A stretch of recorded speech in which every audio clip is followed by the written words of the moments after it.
3 days of big speeches, tough talk, and no shortage of tensions. Munich is wrapping up, but the debates aren't going anywhere. From security and trade to Europe's role on the world stage, leaders didn't hold back. And with Ukraine still the biggest question, the pressure is on. Evangelos Ipsas tells us more. Security, trade tensions, and transatlantic rifts took center stage in Munich, with U.S. officials pushing Europe to step up funding on its own defense. But the talk from Washington wasn't just about outside threats. Officials from Donald Trump's administration want to discuss domestic issues and highlight what they say are problems within Europe itself.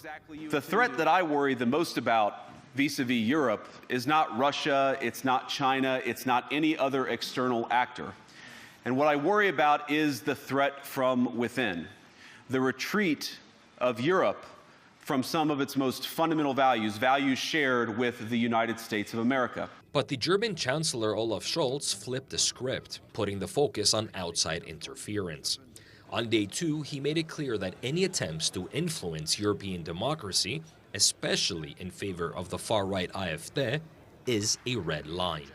That's why we will not accept it if outsiders intervene in our democracy, in our elections, and in the democratic formation of opinion in favor of this party, AfD. That's just not done. Certainly not amongst friends and allies. We resolutely reject this.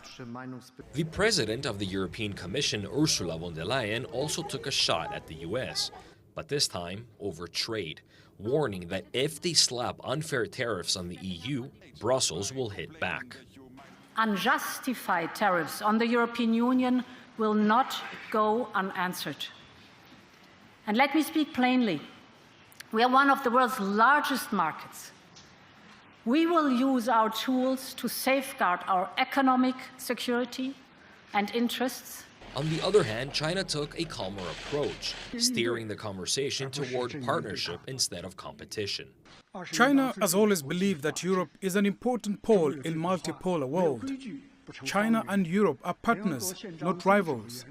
This year marks the 50th anniversary of the establishment of diplomatic relations between China and Europe. And of course, Ukraine was a major topic over the past 3 days, with talks about peace, financial aid, and who should lead the negotiations. But the Ukrainian President Volodymyr Zelensky took the conversation even further, discussing about something Europe has been debating over years, its own army. Let's be honest, now we can't rule out the possibility that America might say no to Europe on issues that threaten it. Many leaders have talked about Europe that needs its own military. As the walls at the Munich conference come down and leaders leave, the big debates aren't going anywhere. Security, trade tensions, and transatlantic rifts took center stage, and now the real work begins. Next stop, Paris.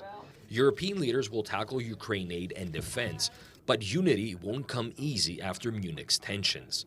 The conference may be over, but the questions remain open. Evangelos Ipsas for CGTN, Munich.